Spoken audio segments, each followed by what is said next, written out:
무엇이 명문가를 만드는가? 명문가는 만들어진다는 제목을 가지고 같이 진행을 하도록 하겠습니다. 그 그 가족 독서 모임을 저희가 진행을 하고 있는데요. 토요일 날 이제 격주로 저희가 진행을 하고 있고, 지난번에 제가 어떤 이제 그 그룹에 가서 제가 품성 독서 소개하는 시간이 있었어요. 근데 그 소개하는 시간에 어떤 분이 자기 모임 안에 이 독서 모임을 만들고 싶다고, 특별히 애들, 청소년들을 데리고 독서 모임을 만들고 싶다고 해가지고 제가 저희 가족 독서 모임을 소개했었는데요. 가족 독서 모임의 목적은 이제 책으로 소통하는 겁니다. 소통이고요. 그 다음에 저희가 중요하게 생각했던 것은 명문가였어요. 독서로, 소통으로 명문가를 만들자. 이게 명문가 프로젝트였거든요. 그래서 이제 우리 부모님들 조금 이런 부분들을 좀 교육을 좀 해야 되겠다 이렇게 계속 염두에 두고, 아빠 명문가 시리즈는 조금 이제 좀 길게, 왜냐하면 유대인 교육이 결국에는 명문가 교육이었거든요. 그러니까 어떻게 보면 유대인 교육, 그리고 또 명문가에 필요한 어떤, 지금 계속해서 제가 이제 자료 수집을 하고 있는데, 자료 수집해서요. 좀 더 한 달에 한 번 이상은 제가 명문가 시리즈로 해서 한번 강의를 해서 저희가 명문가를 구축했으면 좋겠습니다. 자, 명문가 하시기 원하십니까? 예, 그럼 명문가 시리즈, 저희 들어가도록 하겠습니다. 자, 그러면은 무엇이 명문가를 만드는가, 오늘 한번 여러 가지 것들이 있지만은 저희가 한번 그 부분들을 같이 나눠보도록 하겠습니다. 명문가란 여러분 생각할 때 어떤 키워드가 있을까요? 키워드 한번 이야기해 볼까요? 어떤 게 명문가다? 자, 키워드 한번 이야기해 보세요. 어떤 게 명문가다? 명문가 하면은 제가 딱 떠오르는 이미지가 있을 것이고, 그래서 제가 추구하는 어떤 내용들이 있을 것 같습니다. 참, 명문가. 뭘 것 같아서 키워드를 한번 이야기해 볼까요? 키워드로. 네. 노블레스 오블리주. 예, 어려운 단어를 이렇게 사용하죠. 예, 좋습니다. 자, 그럼 두 전통이 번째. 있는 집안. 예? 전통. 그 가문의 전통이 전통. 있는. 맞아요. 전통. 너무 좋죠. 전통. 예, 그리고 또 뭐가 명문가인가? 키워드를 한번 이야기해 보세요. 키워드로. 엉망. 덕망. 너무 좋습니다. 덕망. 예. 예. 그리고 또 뭐가 있을까요? 영향력. 책임감. 시대의 영향력. 영향력. 영향력. 예. 너무 좋습니다. 영향력. 예. 예. 너무 좋습니다. 그리고 또 뭐가 있을까요? 또 아까도 같이 이야기하신 분이 있었는데. 책임감. 사회공헌. 사회공헌. 사회공헌 책임감. 너무 좋습니다. 이게 정말 사회공헌 책임감 너무 좋아요. 저도 한번 이렇게 정의를 한번 해봤습니다. 사전을 찾아보려 했더니 사전에서는 이렇게 나오더라고요. 명문가란 사회적 신분이나 지위가 높고 학식과 덕망을 갖춘 훌륭한 집안을 뜻한다. 예, 이렇게 사전적 정의가 나왔는데, 저는 세 가지 단어를 한번 이렇게 이야기해 나왔던 이야기가 다 똑같아요.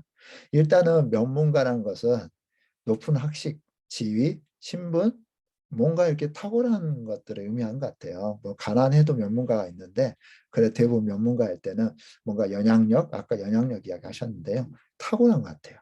그리고 사회공헌, 공헌 나왔었죠. 다 여기에 다 포함되지 않나 싶어요. 공헌을 하고, 그리고 이게 전통이라는 이야기가 나왔습니다. 지속 가능해야 돼요. 그죠? 뭐 한때 이렇게 딱 반짝 떴다가 딱 사라지는 가문은 명문가라고 할 수 없죠. 최대한 어떤 대를 넘어서 1대, 2대, 3대, 3대까지 이어지면 약 시간은 상으로 보면 100년이더라고요. 그러니까 이 100년의 영향력을 생각하는 거예요. 명문가라는 것은. 예, 100년의 영향력. 제가 정말 존경하고 저의 그 영적 멘토로 삼고 있는 분이 허드슨 테일러입니다. 이 허드슨 테일러 다 아시잖아요. 그래서 제가 허드슨 테일러의 막 전기를 읽으면 막 가슴이 뜨거워져. 중국 가야 돼. 막 그렇게 했었는데, 이분의 제가 참 좋아했던 것들은 뭐 페이스 미션을 하셨잖아요. 믿음 선교를 하셨고, 정말 어떻게 보면은 이제 그 19세기에 선교가 뭐 신학교 나와야 되고 목사 안수 받아야 되고 또 여러 가지 조건도 구비해서 들어가야 되는 것이 선교의 개념이었어요. 근데 혁신을 일으켰어요. 이분은 일반인들 그냥 자비량 그냥 정말 헌신된 사람, 충성된 사람을 다 모아가지고 선교 자원을 써요. 그것뿐만 아니라 아주 그때 당시는 어떻게 보면 정말 혁신이었어요. 혁신. 선교의 혁신을 일으켰던 분이십니다. 옛날에는 다 어디 쪽이었냐면요. 대부분 선교가 어디를 갔었냐면은 그 해변가에 있었어요. 해변가에 도시가 생겼거든요. 근데 이분은 내지 선교 해가지고 저 안쪽까지 들어가요. 그리고 페이스 미션하고 중요한 것은 이분이 굉장히 믿음이 좋고 이제 기도함으로 다 정말 필요한 것들을 다 해결하는 그런 믿음 선교를 하셨는데 제가 또 정말 탁월하게 이분의 좀 영성과 어떤 것들을 좀 인정하는 것은 뭐냐면은 3대에 걸쳐서 헌신했다는 거예요. 예, 그의 손자가 요즘 뭐 그 선교단체에서는 그래도 엄청난 영향력 있는 선교 OMF의 3대 3대째 지금 OMF 총재를 하시면서 이런 어떤 정신도 이어갔다는 거죠. 그래서 저는 이분은 단순하게 정말 믿음만 좋았던 분이 아니라 가정 교육을 굉장히 잘 시켰다는 거. 한번 좀 연구하고 싶더라고요. 어떻게 가정 교육을 시켰는지. 그래서 이런 부분들 저희가 탁월하고 공헌하고 지속 가능해야 됩니다. 그러면 이것들을 가능하기 위해서 세 가지 오늘 좀 무엇이 면문가를 만들었을까? 첫 번째는요, 대를 이어지킨 가족 문화입니다. 탁월한 가치를 창조하라는 건데요. 아버지가 어떤 원칙을 정하고 계획을 실행하며 그것을 대대로 실천해야 합니다. 그 평범한 원칙이 언젠가는 자녀들에게 위대한 교훈이 될 것입니다. 라고 이야기를 합니다. 그 500년 면문가 자녀교육이라는 책이 있습니다. 이 500년 면문가 가족 교육, 우리 한국에 이 조선시대 면문가를 이렇게 분석을 했 책인데요. 너무 좋습니다. 500년 면문가의 그 자녀교육의 비결은요. 평범한 원칙을 한두 대에 그치지 않고 수백 년 동안 지켜오면 실천해 온 데 있다는 거죠. 그 자녀교육, 이 책에서 이제 연구한 것들은요. 정말 원칙이 있다는 거예요. 여기 키워드가 원칙입니다. 근데 그 원칙을 갖다가요. 수백 년 동안 지켜오며 실천해 왔다는 겁니다. 자, 그러면은 이런 원칙을 갖다 수백 년 동안 지켜왔던 그런 힘이 뭐였을까요? 뭐였을 것 같으세요? 아니, 원칙을 저희는 저희가 자녀 교육을 할 때 저희가 가르치는 그런 원칙들이 대를 이어서 갈까요? 어떻게 하면 이런 원칙들이 대를 이어서 가고 정말 100년을 이어서 가고 심지어는 300년을 이어서 갈까요? 오늘 그 구체적인 사례 한번 이야기할 건데요. 어떻게 하면 그렇게 될까요? 어떤 요인일까요? 여러분 생각할 때 어떤 요인일 것 같으세요? 내가 자녀들에게 했던 그 교육의 중심들 있잖아요. 이런 아니면 집안에 가훈이 있을 것이고 저번에 가훈 만들기 한번 해봤었는데요. 자, 그 가훈이 있을 것이고 자기가 이게 가르치는 자녀들한테 가르치는 것들이 있을 것입니다. 근데 그것이 수백 년을 이어간다고 생각해 보세요. 어떻게 할 때 그렇게 될까요? 궁금하지 않으세요? 예? 실천. 예. 잘 안 들렸어요. 조금 더 크게 이야기해 주시면. 실천했을 때, 행동으로 옮겼을 그것을 때. 실천했을 때, 그 삶을 살아냈을 때, 그런 것 같아요. 그 삶을 진짜 살아냈을 때, 그 다른 분 어떤 생각하십니까? 어떻게 하면 이게 이렇게 이어졌을까요? 이게 전통인데, 어떻게 해야 이어질까요? 이게. 기록된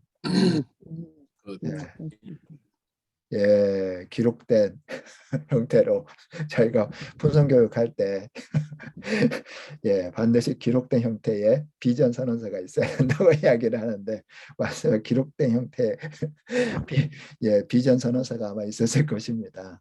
보니까요. 어떻게 대를 이어가는 전통 문화를 만들어줄 수 있었을까 보니까 이게 하나 있더라. 키워드 하나 있었습니다. 뭐냐면요. 자긍심이었어요. 자긍심. 구체적인 사례가 하나 나오는데요. 가문에 대한 자긍심이 높았던 톨스토이는 그 후손들이 대대로 번창한 반면 당대의 귀족이 된 괴테가 있죠. 괴테.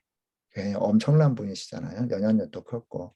근데 가문은 괴테가는 가문에 대한 자긍심이 결여로 3대를 지속하지 못했다고 합니다. 뭐냐면은 이 가문이 되었던 어떤 교훈이 되었던 기록된 것이 뭐야? 사람들한테 이게 굉장히 탁월한 가치여야 된다는 거죠. 계속해서 최근에 나오는 이야기는 무엇인가를 세우기 위해서는 비전과 사명, 그 핵심 가치 계속해서 하는 이야기가 그러잖아요. 우리가 추구하는 가치가 굉장히 탁월하고 우리가 추구하는 가치가 정말 모든 사회와 국민과 이 나라를 생각할 수 있는 그런 정도까지 돼야지만이 그게 뭐래요? 자기 긍정, 자긍심으로 이어진다고 합니다. 한번 사례를 한번 볼까요? 뭐 다 알 겁니다. 너무나 유명해서요. 우리 최씨 부자, 경주 최씨 부자의 가훈입니다. 자, 진사, 그 제일 낮은 벼슬이죠. 단순한 명예직 이상의 이제 진사 이상의 벼슬은 하지 말라. 두 번째는요. 재산은 1년에 1만석, 약 5천 가마니라고 합니다. 이상을 모으지 말라.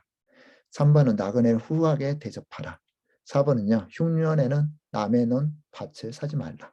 5번은 가문의 며느리들이 시집오면 3년 동안 무명옷을 입혀라. 6번은요. 사반백리 안에 굶어 죽는 사람이 없게 하라고 이야기했습니다. 노블리스 오블리주를 정말 실천한 한국 사회에 정말 이것들을 실천한 굉장히 탁월한 가문인데요. 진사는 우리 과거를 보잖아요. 과거에 1차 합격한 사람들입니다. 1차, 2차 계속 있었나 봐요. 근데 1차 합격한 사람들인데요. 최씨 집안들이 공부를 중요시하지 않았던 것은 아닌 것 같아요. 굉장히 공부를 많이 했습니다. 그래서 8대째까지 8대 9대 제가 데이터는 제가 까먹었습니다. 근데 8대 9대 아무튼 진사를 계속했어요. 진사를 계속했고 최근에 이 최씨 집안의 가장 최근에 한 분이 판사가 됐어요. 판사가 돼가지고 이 진사 이상의 벼슬을 하지 말라는 이 가문을 깼는데 가훈을 깼는데 이분들이 굉장히 열심히 일하셨어요. 이분들이 이것을 했던 이유는 권력과 부가 같이 갈 수 없다는 걸 알았어요. 굉장히 현명하죠. 보통 이제 부를 이루면은 권력으로 넘어갑니다. 부는 권력을 살 수 있는 굉장한 힘이 생기기 때문에 사람들이 권력으로 넘어가요. 근데 권력이라는 것, 부로 얻은 권력이라는 것은요. 때가 되고 정권이 바뀌면 쉽게 무너져요. 그래서 진사 이상의 벼슬을 하지 말라고 이야기합니다. 재산은 1년에 만석, 5천 가마니 이상을 모지 말라고 하는데요. 근데 이분들이 땅을 사지 않았냐? 땅을 계속 샀대요. 근데 그 주변에 땅을 사는데 땅이 많아지는데 만석 이상은 모으지 않아요. 그 말은 무슨 말일까요? 그때 당시 보통 5하를 받았대요. 그러니까 땅을 주고 절반 소득의 절반 나눈 거죠. 근데 땅이 많아요. 근데 1만 석만 받아야 돼요. 그러면 어떻게 하죠? 받는 그 세금 받는 어떤 그런 쌀을 줄일 수밖에 없죠. 5할이 아니라 4할, 3할. 그래서 이 채집의 집이 땅을 사면 사람들이 박수를 쳐줬대요. 그리고 나그네를 후대하라. 이분들은 사랑채가 있는데요. 몇 명이 머물 수 있는 사랑채냐면요. 100명이 머물 수 있는 사랑채. 그 사랑채에 거의 100명에서 200명 가까이 가는 사람들이 왔대요. 근데 이 채씨 부자는 팔도 강산 곳곳에 이 채씨 부자에 대한 이야기가 퍼졌대. 왜 그랬을까요? 당시에 사람방에 머물 수 있는 나그네들은요. 여러 지역에서 정보를 가지고 온대요. 그래서 이 사람들은 굉장히 이런 어떤 것들을 통해서 정보를 얻죠. 정보를 얻고 그리고 거기에 머물렀던 사람들이 채씨 집안을 광고를 해줘요. 마케팅을 해주는 거죠. 정말 탁월하지 않아요. 그다음 흉년에 남의 넌 밭을 사지 말라. 예, 흉년 힘들 때 사서 그냥 부가 목적이 되지 말라는 거죠. 그리고 가문의 며느리를 시집보면 3년 동안 무명옷을 입혔다. 요즘 뭐 돈 있으면 다 브랜드로 이렇게 바르잖아요. 위에서부터 아래까지. 근데 이 말은 시장표 옷을 입혔다는 말입니다. 그러니까 정작 다른 사람들한테 그렇게 이렇게 호하게 대하더라도요. 이 철저하게 자기 관리를 한 거예요. 그리고 사방팽이에 굶어 죽는 사람이 없게 하라. 그 흉년에는 이 밥을 하고 죽을 써서 나눠줬대요. 그래서 그 터가 아직도 남아있다고 합니다. 이렇게 이 가문이 단순히 재산과 어떤 잘사가 아니라 사회공헌, 탁월성, 그리고 또 뭐죠? 지속성 가능한 이런 가치를 추구했다는 거죠. 여기에 이제 잘 알려지지는 않았지만 육연이라는 거 있었습니다. 육연. 육연이라면요. 자초초연. 혼자 있을 때 초연하게 하라. 대인애연. 남을 대할 때 넉넉하게 하라. 무사직년. 나라에 일이 없으면 의연하게 행동하라. 유사가면. 나라에 일이 있으면 용감하게 행동하라. 득이담년. 뜻을 이루더라도 담담하게 하라. 실이태연. 뜻을 얻지 못하더라도 태연하게 하라. 너무 멋지지 않으세요? 그래서 이 최씨 집안들은요. 아침마다 이걸 썼대요. 자초초연. 대인예연. 이번에 최근에 이제 판사가 되신 우리 자제분도 이렇게 계속 썼대요.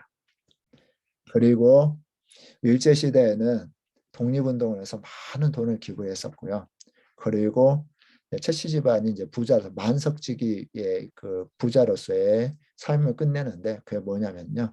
대학교를 세우는데 재산을 기부합니다. 그래서 만석지기 최씨 집안은 어떤 부자로서 그냥 그 명예는 굉장히 남아 있었죠. 자, 전통인데 어떤 전통이요? 탁월한 가치를 추구하는 전통이었어요. 여러분 가훈을 좀 만드실 때요. 이런 탁월한 가치를 가진 가훈을 만드시고 그것들을 갖다 지속적으로 개발을 해 나가시기 바랍니다. 그렇다면은요. 그 부분들이 굉장히 지속 가능한 것은 결국 지속적으로 사람들 훈련을 시켜야 되는 거죠. 탁월한 가훈 만드세요. 가훈 만드시고 사람 그렇게 훈련시키시기 바랍니다. 제가 유대인들 교육 하브르타 저번 때 한번 방송을 했었는데 그때 봤을 때 아이들을 훈련시키는데 어떻게 훈련시켜? 아침에 나갈 때 동전을 모아놓고 저 기부함에 가져다 이렇게 놓는 그런 훈련을 시키더라고요. 아침마다. 그럼 그만큼 이 사회와 가난한 자, 없는 자들을 아예 그렇게 도와줄 수 있도록 어렸을 때부터 아예 그냥 의식적으로 그걸 시키는 거죠. 의식적으로 시키는 거. 그렇습니다. 두 번째는요. 교육이에요. 목표를 향한 끊임없는 전진이라고 했는데요. 명문가들은 각기 다른 자녀 교육의 비결들을 가지고 있었다고 합니다. 그런 교육의 노하우는 특별한 것이 아니었대요. 누구나 실천할 수 있을 정도로 이 평범한 것들이었는데요.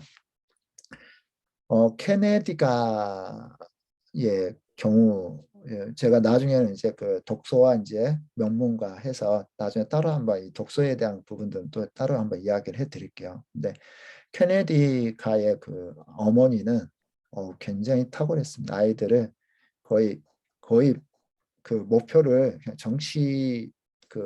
정치적으로 리더십이 될 수 있도록 아예 설정을 해놓고 그렇게 교육을 이끌어가고 사람들을 토론을 시키고 리더가 된 것처럼 교육을 시키더라고요. 그 유성룡이라는 이 명문가 있어요. 서해 유성룡인데요. 자신이 평생 책 읽는 본보기를 자녀에게 보임으로써 8대에 걸쳐 후손들에게 배설길을 올랐다고 합니다. 톨스토이 아시죠? 톨스토이 아까 잠깐 이야기를 했었는데 이 톨스토이의 후손이 100여 명의 작가와 예술가 등을 러시아, 유럽 각지에 활동하고 있었대요. 근데 이 톨스토이 명문가의 비결은 무엇이었을까요?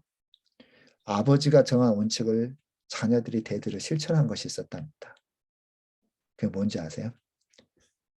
자, 뭐였을 것 같아요? 아주 간단한 거예요. 자, 톨스토이의 그 톨스토이의 그 가문이 예술가 글 쓰는 사람들로 100명이 넘게 생겼대요. 톨스토이가 19세기 사람이죠. 그러니까 19세기, 20세기 거쳐서 100년이 좀 넘는 시간 동안에 100명이 넘는 이런 어떤 탁월한 사람들 키워냈어요. 명문가를 만든 거죠. 뭐였을까요? 한번 여러분 추측 한번 해보세요. 뭐 시켰을 것 같으세요? 예, 채팅창에 예. 일기 쓰기. 와, 맞아. 일기 쓰기. 아, 정말 독서 습관. 예, 맞습니다. 일기 쓰기를 시켰어요. 작은 훈련 하나. 사소하고 작은 훈련을 꾸준히 시킨 겁니다. 어렸을 때부터. 이 톨스토이는 19세부터 일기를 시작했어요. 일기 쓰기 시작했는데 그의 청년 시절 일기를 보면요. 이렇게 나옵니다. 결단성이 없다. 조급하게 생각한다. 성격이 밝지 못하다. 자주 등장해요. 일기를 통해서 자신의 부족함이 무엇인지 끊임없이 생각하고 이것을 갖다 극복하려고 노력을 했습니다. 근데 일기 쓰기는요. 결혼 후에도 계속되었고 톨스토이의 영향을 받아 온 가족이 일기 쓰기의 애호가가 되었대요. 일기 쓰기를 통해서 가족들은 서로에 대한 존경심과 이해도 넓혀갈 수가 있었다고 합니다. 그래서 톨스토이와 자녀들이 쓴 일기는요. 러시아에서 국보급 문화재로 평가받고 있으며 국립 톨스토이 박물관에 전시되어 있다고 합니다. 나중에 러시아에 갔을 때 한번 톨스토이가 쓴 일기 한번 이렇게 보시기 바랍니다. 이처럼 톨스토이가요. 톨스토이 가문이 세계적인 대문호로 명문가로 우뚝 서게 된 것은 이 가족 문화였습니다. 일기 쓰는 가족 문화. 자, 그렇다면은 이 명문가들은 어떤 교육들을 시켰을까요? 여러분 생각했을 때, 자, 명문가는 어떤 교육들을 시켜야지 명문가가 될까? 한번 이야기 한번 해보실래요? 자, 명문가 되려면 이런 정도의 교육을 시켜야 되지 않을까? 자, 어떤 교육 시켜야 될까요? 자, 명문가가 되려면 어떤 교육을 시켜야 될까요? 품성교육. 맞아요. 품성교육을 예, 제가 원하는 답을 이렇게 품성교육, 인성교육, 품성교육을 굉장히 철저하게 시켰어요. 사람이 되라는 거, 사람 됨됨이에 대한 교육들을 굉장히 강조를 많이 합니다. 예, 그리고 또 어떤 교육을 시켰을까요? 자, 명문가들은 어떤 교육을 시켰을까요? 예, 뭐 답이 없습니다. 여러분 생각에 고전에 대한 언어. 고전 언어 이런 공부들을 굉장히 많이 시켰어요. 특별히 고전에 대한 공부는 굉장히 많이 시켰습니다. 그리고 또 뭐 어떤 교육을 시켰을까요? 리더십. 리더십. 그렇죠. 리더십에 관한 교육도 엄청 시켰죠. 그래서 그 케네디가 같은 경우는요. 신문을 읽고 토론하겠대요. 많은 이 명문가 이 부모 교육에 보면은 이 토론이 굉장히 많아요. 책을 읽게 하고 그 책 내용을 가지고 계속 토론해요. 너 어떻게 생각하니? 자기 의견을 발표하게 한 거죠. 결국에는 사람들을 리더십을 발휘해서 영향력을 미치려면 결국 말로 해서 설득을 해야 되잖아요. 어렸을 때부터 그 훈련을 계속 시킨 거예요. 그 훈련을 계속 시켰습니다. 자, 그래서 제가 한번 이렇게 정리를 해봤습니다. 인성교육 시켰고요. 철저하게 실력 갖추게 했어요. 실력을 갖추기 위해서 보통 노력한 게 아니에요. 그리고 철학, 인문학, 아까 그 고전, 그 다음에요. 이 배려하는 훈련을 시켰어요. 상대방에 대한 배려들. 자, 너무 바쁜 우리 시대의 아버지들. 자녀 교육은 직무유기. 자, 여러분 자녀 교육 잘 하시고 계시는가요? 이 말을 하면 저도 할 말이 없는데요. 태계 이황이나 서해 유성룡 같은 대학자들도요. 바쁜 일과를 제쳐두고 자녀와 후손들의 교육에 세심하게 신경을 썼대요. 그래서 자녀들이 보통 이때는 이제 그 과거 시험 보려면 특별 교육을 이제 절에 가서 공부를 했나 보죠. 절에 공부할 때도 편지를 써가지고요. 공부에 소홀함이 없도록 독려하는 것을 잊지 않았대요. 잊지 않았다고 합니다. 잠깐 넘어가 버렸네요. 자, 다산 정약용이요. 이런 말을 합니다. 소매가 길어야 춤을 잘 추고 돈이 많아야 장사를 잘하듯 머릿속에 책이 5천 권 이상은 들어있어야 세상을 제대로 뚫어보고 지혜롭게 판단할 수 있다라고 했습니다. 다사는 오직 독서만이 살 길이라며 자녀들에게 책 읽기를 독려합니다. 예, 책 읽기를 독려해요. 세상을 제대로 바라보기 위해서는 뭐가 필요하죠? 지식이 필요합니다. 사전 지식이 필요해요. 왜냐하면 지식이 있다는 것은요, 여러 가지 방법과 솔루션을 가지고 제시해 줄 수 있다는 거거든요. 많은 지식이 있을 만큼 더 많은 솔루션을 낼 수가 있다는 것입니다. 그래서 이 다산 정약용도 5천 권 이상의 책이 들어있어야 된다고 이야기를 합니다. 저희가 하루 30분 독서운동 지금 진행을 하고 있는데요. 이따가 제가 링크를 전체 카톡방에 공유해 드릴게요. 여러분 30분만 읽으면요. 하루에 30분만 투자를 하면 30분 그렇게 부담되는 시간 아니잖아요. 딱 30분만 투자하면요. 1년에 100권을 충분히 읽을 수 있습니다. 30분 투자하면요. 100권 읽을 수 있어요. 100권이 1년 100권을 읽을 수 있고 100권이 10년이 되면은 1000권이고요. 50년이 되면은 5000권이 되네요. 5000권이 됩니다. 제가 그렇게 어렸을 때부터 아이들에게 30분 책을 읽도록 시간을 정해서 그 시간에 책을 읽도록 한번 해보세요. 그러면은 이들이 리더십을 가지고 세상에 영향력 있는 사람으로 키워져 나갈 것입니다. 이 대부분의 명문가의 가족에서는요, 이 서재가 있었대요. 도서관이, 가족 도서관이 있었대요. 그렇게 환경 안에 세팅을 해놓는 거죠. 환경 세팅을 해서 이 자녀들이 교육을 하는데 부족함이 없도록 이야기를 해줍니다. 그 다음에 제가 주목했던 것은요, 관계였습니다. 복이 흘러가는 이제 축복인데요. 우리 이어령 교수님 했던 고백이 있습니다. 교육은 깊이 있는 관계에서 시작한다고 합니다. 우리 이어령 교수님이 했던 말인데요. 나는 글자를 알기 전에 먼저 책을 알았습니다. 어머니는 내가 잠들기 전 늘 머리맡에서 책을 읽고 계셨고 어느 책들은 소리내어 읽어주시기도 했습니다. 특히 감기에 걸려 신열이 높아지는 시간에도 어머니는 소설책을 읽어주셨습니다. 어머니는 내 환상의 도서관이었으며 최초의 시요, 끝나지 않는 길고 긴 이야기 책이었습니다. 우리 이어령 우리 교수님의 책을 읽다 보면은요, 정말 언어의 깊이와 사상의 깊이를 정말 느껴지지 않으세요? 우리 이어령 교수님 책을 보면은 너무 정말 말을 어떻게 이렇게 정말 잘할까? 그 언어의 마법사라는 호칭을 들을 만한데요. 이분이 이야기하기를 나의 글쓰기는 어디에서 그 출발이 어디에서요? 어머니의 책 읽기에서 머리맡에서 계속 책을 읽어줬던 그 소리, 그 느낌. 특별히 제가 참 와닿았던 것이 뭐였냐면요. 감기 걸렸을 때 조마조마하잖아요. 어머니들은. 애가 어떻게 할까. 그런 것 같아요. 잠도 제대로 못 자고. 저희 아내도 애들 아프고 그러면은 좀 밤새 잠도 제대로, 저는 잘 자는데 어머니들은 그렇잖아요. 이렇게 조마조마하고 막 그거에 대해 불안해하는데 전 너무 대단하더라고. 감기 걸려 고통스러운 그 시간에 소설책을 읽어주어서 그 시간에 정말 대단한 것 같아요. 그냥 어떻게 보면 아픔을 잠깐 잊어버릴 수 있게 하는 어떤 그런 전환의 계기도 될 것 같은데요.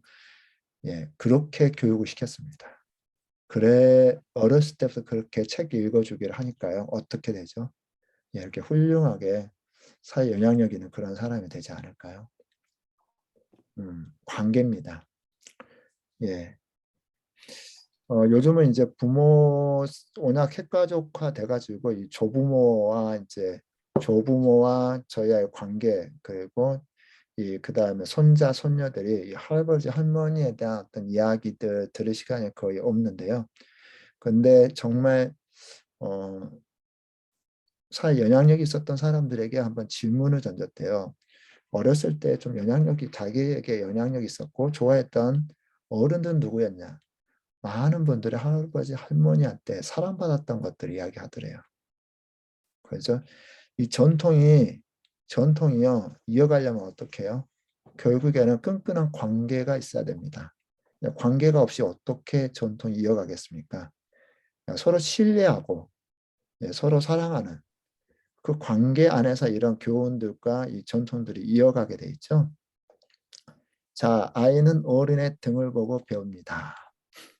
제가 우연히 사진을 선택을 했는데 등이 나온 사진을 찾다 보니까 이 사진이 나왔어요.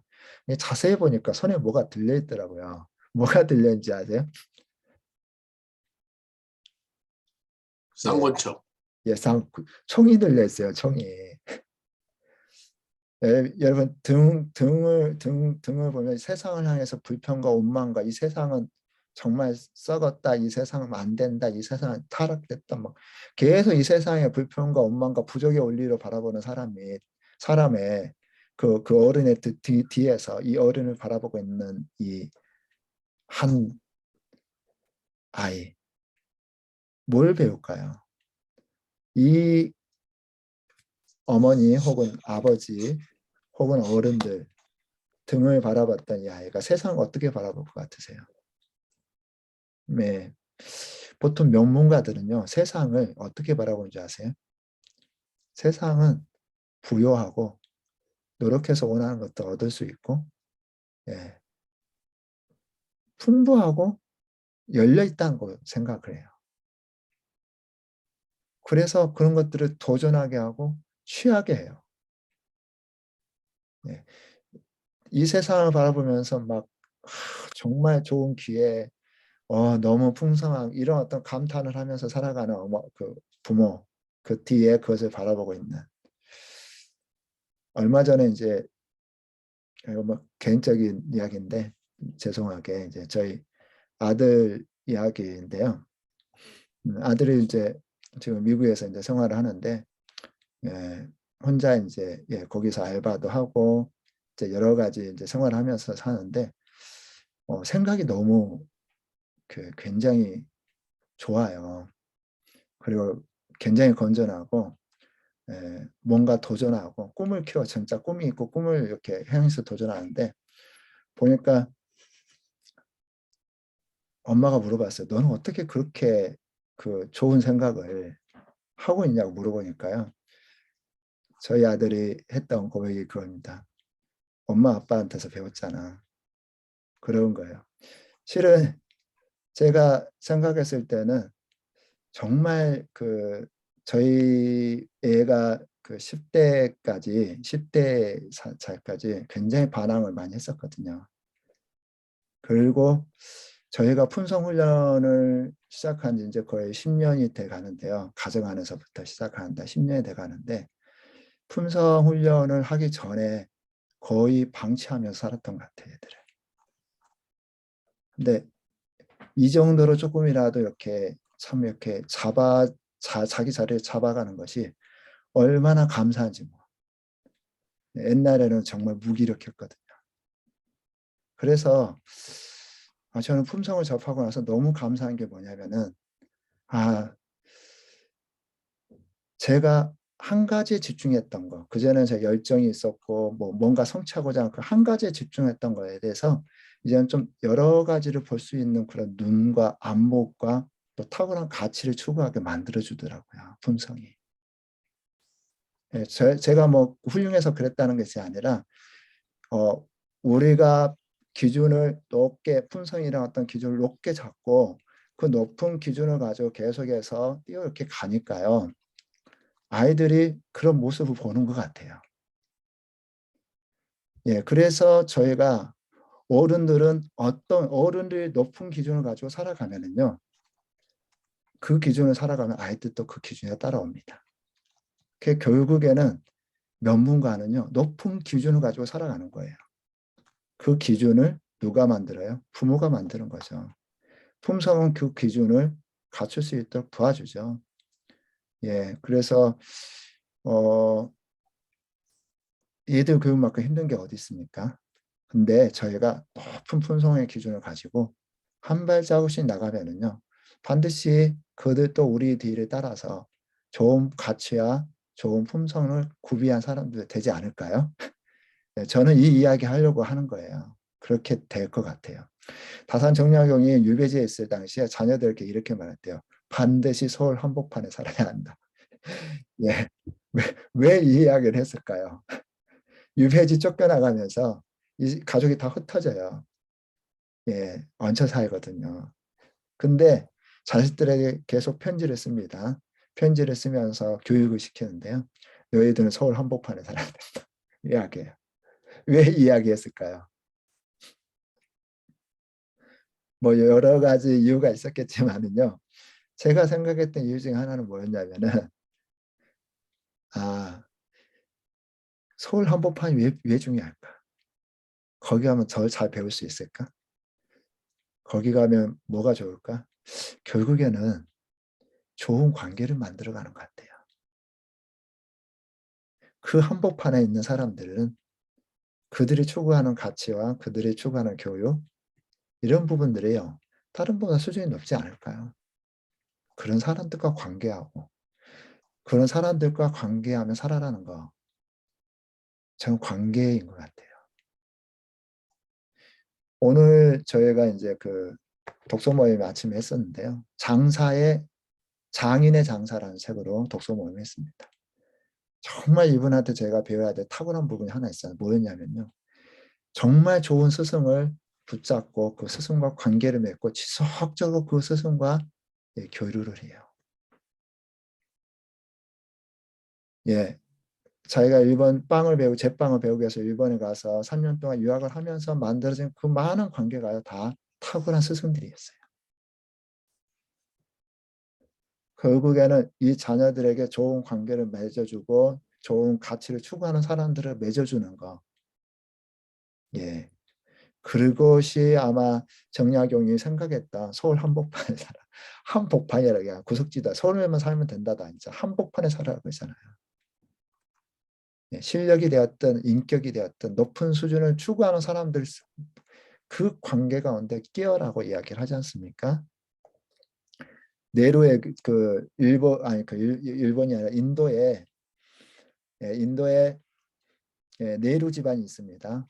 뭐 굉장히 탁월한 집안에 총리를 했고요. 대를 이어서 총리를 했습니다. 근데 이 네루가 딸에게 10살 때부터 감옥에서 200통이 넘는 편지를 감옥에서 썼습니다. 그 감옥의 온도는 40도가 넘었어요. 정말 힘든 그 가운데서 200통이 넘는 편지를 씁니다. 세계 역사에 관해서요. 그 교육을 시켜요. 얼마나 자녀에 대한 어떤 그 교육에 대한 집착, 그리고 그들을 향한 어떤 헌신, 사랑, 이거 느껴지지 않으세요? 정약용도 18년 6개월간의 유배 생활 동안요, 두 자녀에게 100여 통의 편지를 보냅니다. 그 100여 통의 편지가 책으로 나왔어요. 한번 사서 보시기 바랍니다. 예, 정말 감동적이에요. 예, 그리고 지식 경영하라는 이야기가 곳곳에 나와요. 지식으로 경영하라. 책을 읽어라. 지식으로 경영하라. 예, 그냥 편지가 아니었어요. 교육이었어요. 제가 이것을 보고 제가 결심을 하나 했는데요. 아이들 생일 때 뭐 유언을 뭐 자주 남길 수는 없지만 생일 때 편지 형태로 해가지고 정말 인생을 살아갈 이 아이가 인생을 살아갈 그런 조언, 교훈, 그 편지 형태로 해가지고 생일 때 줘야겠다. 그렇게 제가 실천으로 이렇게 딱 메모해가지고 딱 적어놨는데 너무 힘들더라고요. 정말 너무 힘들었어요. 그게 생일 때 애들을 맞춰서 편지, 교훈의 편지 써주겠다고 저도 한번 결심을 해봤는데요. 그게 그렇게 힘들더라고요. 바쁘니까. 연문가는 그냥 세워지는 게 아니죠. 이렇게 가문 하나가 세워질 때 얼마나 많은 영향력이 있겠습니까? 나의 자녀 교육 형태는 어떤가요? 사과명이 있습니다. 생활 규칙을 잘 지켰는지 안 지켰는지에만 관심 있는 사람들. 사교육형이 있죠. 사회 변화나 트렌드를 잘 모르기 때문에 일시적으로 유행하는 고액 과외 등을 통해 그것에 휩쓸려서 모든 교육의 권한을 외부에게 위탁하는 형태죠. 사교육형. 그 다음에 방목형이 있죠. 자녀의 성적만 파악하고 나머지는 알아서 하라는 거죠. 방목형이 있습니다. 결과만 얻으면 좋죠. 난남형이 있어요. 뭐 방목형하고 거의 비슷한데요. 교육에 관한 모든 문제를 자녀에게 일임하여 네가 알아서 해라.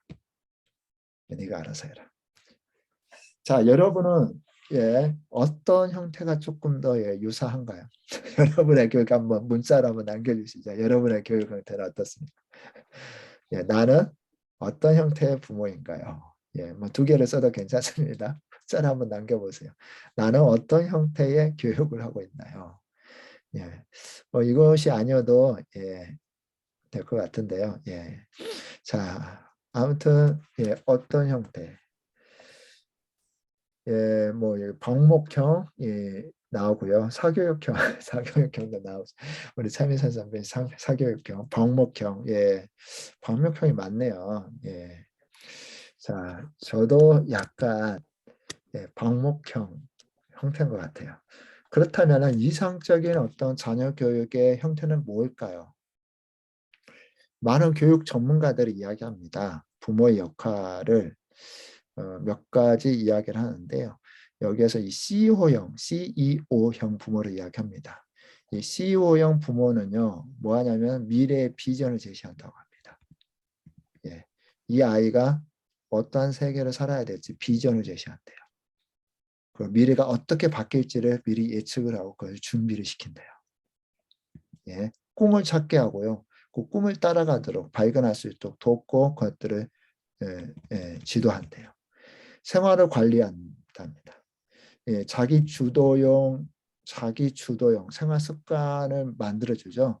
스스로 뭔가를 하기 위해서는요, 습관이 길러져야 되는데요. 절대 습관 만드는 것을 포기하지 않는다고 합니다. 저희는 아이들 습관을 만드는 게 참 힘들죠. 그러나 아이들 습관을 지도 편달해서 좋은 습관을 가질 수 있도록 도와준다고 합니다. 그 다음에요, 자녀들에 대해서 잘 안대요. 얘가 어떤 생각하고 어떤 친구를 만나고 또 지금 상태가 어떤지에 대한 부분들을 잘 알고 어떻게 해요? 그리고 그에 대해서 멘토링 한답니다. 멘토링을 해주고 잘 이렇게 케어를 해주는 거죠. 이게 CEO형 이제 부모라고 이야기를 합니다. CEO형 부모가 되기가 뭐 제가 생각했을 때 뭐 쉽지는 않죠. 정말 쉽지 않더라고요. 제가 이제 코칭을 배우면서 저하고 이제 저희 큰아들하고 이렇게 소통이 잘 안 됐어요. 근데 제가 코칭을 하면서 아들 코칭을 하면서 약간 멘토링할 시간이 있었습니다. 그랬더니 그 코칭하면서 이제 멘토링하는 시간이 있었는데요. 그 멘토링 시간이 아들에게는 참 좋았던 것 같아요. 왜냐면 그 코칭은 그냥 질문만 하잖아요. 교훈을 하지 않고. 그러다 보니까 자녀의 생각들과 여기 생각 정말 건전하구나. 그 부분들 인정하고 코칭의 특징이잖아요. 인정, 칭찬, 지지. 그랬더니 참 좋았던 것 같아요. 오늘 저에게 자기 트랜스퍼 해야 되는데 지금 그 자기 에세이, 자기 소개하는 에세이를 썼는데 한번 봐달라고 이야기를 하더라고요. 저희 아내가 했던 이야기가 있습니다. 당신 주가가 많이 올라갔네. 저 아이의 관계를 아니까 저에게 하는 이야기였어요. 저도 소통이 너무 힘든데요. 근데 우리가 명문가를 만들어가기 위해서 비전 제시와 생활관리와 자녀에 대해서 잘 알고 멘토를 해 나간다면은 해 나간다. 따로 시간을 내서요. 될 수 있으면 제가 추천하는 것은 자녀와 함께 1대1로 좋은 분위기 있는 커피숍에 가서 이야기를 한번 해보시기 바랍니다. 그러면은 개인적인 이야기가 자연스럽게 나올 수 있을 거예요. 자, 오늘 여기까지 제가 준비한 강의는 다 마쳤고요. 자, 이제 잠깐 이 내용을 가지고 좀 한번 질문이 있거나 아니면 좀 피드백 할 것들이 있다면 한번 같이 이야기를 나눴으면 좋겠습니다. 예, 마이크 한번 켜시고요. 예, 이거 면문과 표준은 아니에요. 그냥 제가 지금까지 리서치했던 것들 일단 간단하게 정리했던 것들이고요. 이렇게 하면 면문가가 되지 않을까. 예, 저도 뭐 명문가를 세우지 못해서 예, 명문가를 세워야 되겠다는 굳건한 의지와 결단을 가지고 그냥 공부하면서 예, 같이 여러분들과 명문가 만들어 갔으면 좋겠습니다. 예, 혹시 뭐 질문 사항 있나요? 예.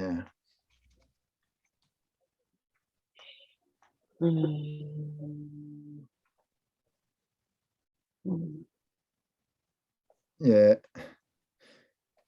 질문 사항 혹시 질문 혹시 질문이나 뭐 또 이야기 김경영 우리 선배님. 네, 그 자녀를 이제 명문가 이런 가문을 만들기 위해서 노력을 하고 싶고 하고 있는데 자녀가 제 뜻대로 이렇게 움직여주지 않을 때가 있잖아요. 막 떼볼 때고, 네, 그럴 때는 참 이거를 어떻게 막 휘어잡고 싶진 않은데 좋은 쪽 잘 이렇게 부드럽게 이끌어주고 싶은 게 되게 어렵더라고요. 그래서 이제 선배님 이신데 어떻게 하셨는지. 예, 우리 여기에 좋은 또 이제 그 자녀 교육을 잘하신 분들이 많이 계세요. 한번 다른 분들 한번 이야기를 한번 들어봤으면 좋겠는데, 예, 한번 이야기를 좀 해주실래요? 경험 이미 잘 이렇게 키우신 분이 훌륭하게 키우신 분들이 많아요 여기에. 우리 부모하고 이렇게 좀 신뢰 관계가 좀 잘 이렇게 형성이 돼야 될 것 같아요. 아빠, 엄마는 나를 정말로 사랑하고 나를 믿어준다는 그런. 저는 이제 아이들을 하루에 2번씩 이렇게 안아줬거든요. 이렇게 아침에 학교에 갈 때 안아주고 이렇게 사랑한다 이렇게 하고 이제 학교에서 돌아올 시간에 이제 집에 될 수 있으면은 한 4시 전으로 이제 원전이가 들어와 가지고 기다리고 있고 들어오면 제가 이제 안아주고 그렇게 하고요. 그다음에 내 안에 어떤 감정을 절대 자녀에게 표출해서는 안 된다. 내가 어떤 업무적인 스트레스나 어떤 인간관계 속에서 목회에 어떤 스트레스 받았는데 아이들이 똑같이 평소와 같이 양말을 아무 데나 벗어났는데 내 감정 때문에 이놈 자식들 왜 양말 이렇게 벗어났어 이러다가 내가 기분이 좋으면 아이들이 안 좋은 일을 해가지고 이렇게 훈계해야 되는데 내가 기분이 좋으니까 그냥 허허 웃고 넘어가 버려요. 이런 일관성이 일관성하고 그 다음에 내가 아이를 사랑하고 우리 아빠 엄마는 나를 사랑한다. 그리고 나를 믿어준다. 그리고 이 세상에서 가장 나를 사랑한다. 이것을 심어주는데 제가 이제 하루에 2번씩 이렇게 안아주면서 그리고 저녁에 이제 자기 전에 또 이제 때때로 이제 일주일에 한 2-3번씩 기도해주고 아침에 가서는 아이 발을 꼭 만져줍니다. 제가 발을 이렇게 꼭 만져서 아이를 깨웁니다. 발을 만져줬는데 그 사춘기가 되면 아이가 나무 토막 같이 굳어집니다. 중2학년이 되면 앉는 게 싫은 거예요. 아빠도 싫고 엄마도 싫고 세상이 싫어요. 아이가 그 감정이 푸근했던 아이가 그렇게 와서 이렇게 안기고 막 그랬던 얘기가 나무 토막 같이 되고 어떨 때는 또 바위 같이 되고 어쩔 때는 등을 돌리고 이렇게 안기고 이러다가 이제 그 아이와 관계가 회복되고 그 아이가 좀 성숙이 되면 아이가 다시 그 고민형처럼 이렇게 이제 돌아와요. 서서히 그걸 더 느낄 수 있겠더라고요. 이제 아이 셋 중에 한 명은 중2부터 시작해가지고 고1 때까지 정말 나무 토막을 앉는 것처럼 3년을 이렇게 했는데 아이가 바로 풀려가지고 이제 다시 예전에 그 초등학교 때 중1, 2학년 때 모습으로 이렇게 돌아와서 아이가 많이 이제 변했구나. 성숙했구나 하는 것을 이제 느끼는 그런 시간입니다.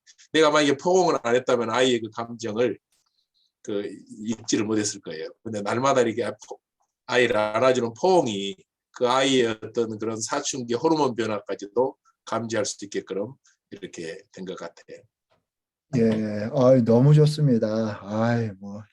정말 예, 관계. 꼭 안아주시기 바랍니다. 예, 그래서 제가 세 번째 이야기했던 게 관계였어요. 교육은요, 관계가 안 되면은 피동적이 돼요. 목표가 높으면 높을수록 아이를 파괴시킬 수도 있어요. 그래서 좋은 관계를 유지하고 사랑의 관계를 유지하는 게 참 중요한데, 저희 아까 이야기했던 저 같은 경우도 신뢰 회복하는데 1년 넘게 걸렸던 것 같아요. 그러니까 평소에 안 하다가 이제 좀 문제의식이 생겨가지고 아이를 좀 잘해보겠다 하면서 관계 회복하는데 거의 1년 넘게 걸려요. 1년이 뭐예요? 2년 가까이 걸렸던 것 같아요. 꾸준하게 신호를 보내는 거죠. 좋습니다. 그리고 예, 뭐 다른 분 또 조언해 주실 분 있나요? 예, 뭐 여기 훌륭하신 분들이 참 많은데 예, 예, 그 명확한 그 균형을 잡는 게 필요해요. 네, 필요한 것 같아요. 제가 생각했을 때는 예, 제가 품성이 그 부분들은 잘 좀 도와주지 않을까 싶습니다. 저희들은 이제 해야 될 것과 그리고 또 사랑으로 보듬어야 될 것들 이런 부분들이 명확해야지만이 예, 균형 잡게 아이들을 가르칠 수 있지 않을까 싶습니다. 예, 혹시 또 다른 어떤 질문이나 뭐 해줄 이야기 있으면 한번 해주시기 바랍니다. 예.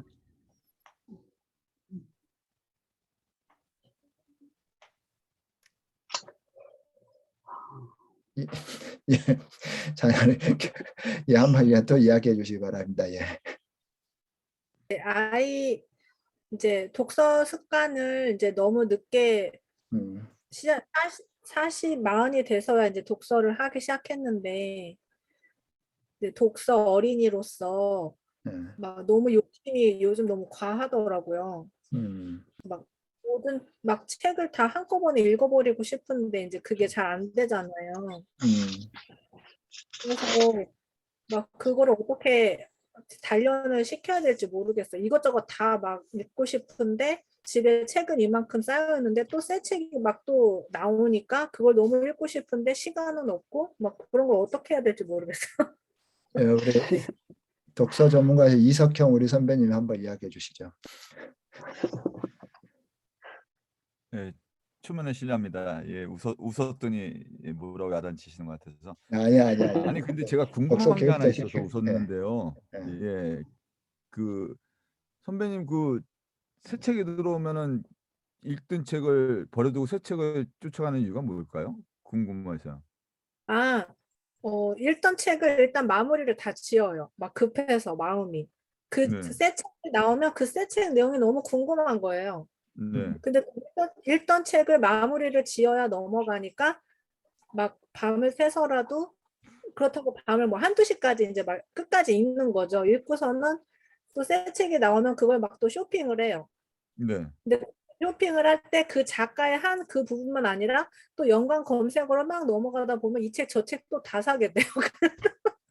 그래서 집에 자꾸 책이 쌓이는데 또 전에 또 사놨던 책이 뭐 눈앞에 보이니까 마음이 급한 거예요. 빨리 저거를 읽어야지. 하루에 책을 읽으니까 근데 막 이걸 어떻게 조절을 해야 될지 모르겠어요. 아니 그건 제가 볼 때는 너무 죄송한 얘기지만 책을 향한 마음은 사랑이니까 너무 좋고요. 죄송한 표현이지만 쇼핑 중독 아닐까요? 아니 읽지 못할 거 사시는 거는 아닌 거죠. 예, 예. 예, 그렇진 그거는 제가 볼 때는 독서 전문가가 아니라 쇼핑 중독 전문가를 찾아가시는 게 어떨까. 근데 초면에 다행이지 실례했습니다. 않아요? 책으로 쇼핑 중독이 걸렸어요. 예. 하여튼간 네 멋지십니다. 예. 자, 너무 좋네요. 예, 열정이 느껴져서요. 그런 열정들은 뭐 예, 제가 뭐 그냥 있어도 되지 않을까 싶습니다. 너무 좋은 것 같아요, 열정이. 예. 근데 그 열정이 좀 오래 갔으면 좋겠습니다. 근데 저는요, 예. 우리 김경희 선배님께서 그 아이들에게 사준 책부터 좀 전체 다 읽었으면 좋겠어요.